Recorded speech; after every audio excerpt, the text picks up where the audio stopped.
तो यारों बचपन में हमने मोटू पतलू, डोरेमोन, छोटा भीम, शिनचैन न जाने कितने सारे कार्टून देखे हैं और आज तक देखते ही आ रहे हैं, क्योंकि हमारे लिए कार्टून नहीं बल्कि एक इमोशन है। लेकिन बचपन की यादों को ताज़ा करने वाले इन कार्टून्स के कई ऐसे फैक्ट्स हैं जो हम और आप आज तक नहीं जानते, और इन्हीं फैक्ट्स में से एक फैक्ट है इनकी कंट्री ऑफ ओरिजिन के बारे में, मतलब कौन सा कार्टून कौन सी कंट्री से बिलोंग करता है। तो यारों हमारा आज का ये वीडियो इसी टॉपिक पर डेडिकेटेड है, तो इस वीडियो को पूरा देखना क्योंकि आज आपका नॉस्टैल्जिया हिट होने वाला है। तो सबसे पहले हम बात करते हैं अपने बबलू डब्लू यानी बूनी बियर्स की। बबलू डब्लू जो कार्टून है, इसकी स्टोरी एक खूबसूरत जंगल के इर्द गिर्द घूमती है, जहां दो भालू भाई रहते हैं जिनका मकसद अपने जंगल को बचाना होता है इस टकले लखा से, जो कि एक लकड़हारा होता है। हम बचपन से इस कार्टून को एक इंडियन कार्टून समझते आ रहे हैं क्योंकि इसकी जो डबिंग है वो इस लेवल पर की गई है, बट एक्चुअल में ये कार्टून एक इंडियन कार्टून ना होकर एक चाइनीज कार्टून है जिसका चाइना में नाम शांग चुमो है। ये कार्टून सिर्फ इंडिया और चाइना में ही नहीं बल्कि 80+ कंट्रीज में अलग अलग नाम से देखा जाता है। मतलब इस कार्टून की जो पॉपुलैरिटी है भाई वो एक इंसेन लेवल पर है। अब हम बात करते हैं अपने ऑगी एंड द कॉकरोचेस की। क्या आपको पता है आपका बचपन एक झूठ है? नहीं, मैं मजाक नहीं कर रहा हूँ। आपने ऑगी एंड द कॉकरोचेस नाम का एक कार्टून कार्टून नेटवर्क पे तो देखा ही होगा, जिसमें 2 बिल्ले और 3 कॉकरोचेस हुआ करते थे, जिनकी टपोरी स्टाइल की डबिंग सुनकर हम इन्हें दिल्ली मुंबई का रहने वाला समझते थे, बट रियलिटी में भाई ये इंडिया के रहने वाले हैं ही नहीं बल्कि ये तो फ्रांस के रहने वाले हैं।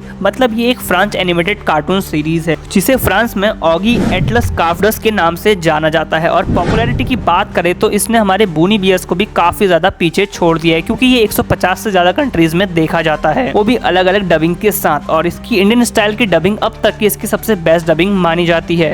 मैं इस दुनिया का राजा हूँ, मैं तो पापा हूँ, पापा इस दुनिया का पापा।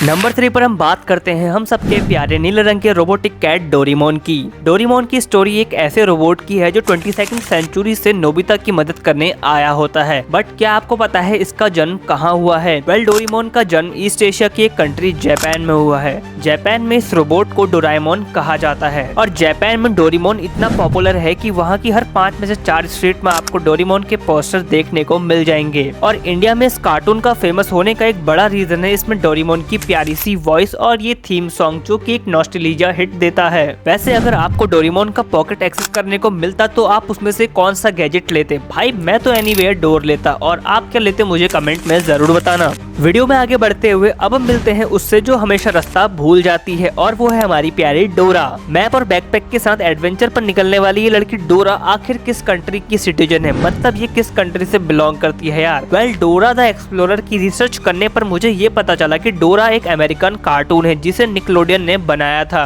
और इसको बनाने का मकसद असल में बच्चों को स्पेनिश लैंग्वेज सिखाना और उन्हें एडवेंचरस बनाना था। वैसे अगर तुमने बचपन में डोरा द एक्सप्लोरर कार्टून देखा है तो मुझे इसमें कमेंट में स्वाइपर को भगाने वाला मंत्र बता देना यार। और अब हम बात करते हैं उनकी जो हमें बिल्कुल एक देसी फील देते हैं, यानी पगड़म पगड़ाई की। ऑगी एंड कॉकरोच से इंस्पायर ये कार्टून बिल्कुल एक देसी फील देने वाला कार्टून है। इस कार्टून का मेन कैरेक्टर एक डॉग है जिसका नाम डॉगी डॉन है, और जैसे ऑगी एंड द कॉकरोचेस में ऑगी का एक बड़ा भाई होता है, सेम वैसे ही इस कार्टून में भी डॉगी डॉन का एक बड़ा भाई है जो कि एक एक्स कर्नल है। ये कार्टून बेसिकली डॉग और चूहों की पगड़म पगड़ाई पर बेस्ड कार्टून है। और अगर आपको लग रहा है कि ये कार्टून बाकी सब की तरह बाहर की कंट्री का कार्टून है तो आप थोड़ा सा गलत हो। पगड़म पगड़ाई फॉरेन कार्टून नहीं बल्कि एक प्योर इंडियन कार्टून है जिसे टून्स मीडिया ग्रुप ने बनाया है, और ये कार्टून इंडियन ऑडियंस में काफी ज्यादा फेमस है अपनी देसी स्टाइल डबिंग और डायलॉग्स के लिए। कार्टून सिर्फ एनिमेशन नहीं, हमारी यादें हैं, और आज हमने जाना कि ये यादें दुनिया के किन किन कोनों से चलकर हम तक पहुंची हैं। आपका फेवरेट कार्टून कौन सा है और क्या वो इस लिस्ट में था? मुझे कमेंट में जरूर बताइएगा। जाने से पहले वीडियो को शेयर करना मत भूलना ताकि आपके फ्रेंड्स भी ये फैक्ट जान सकें, और अगली बार फिर मिलेंगे एक और नए इंटरेस्टिंग टॉपिक के साथ। तब तक के लिए बाय बाय।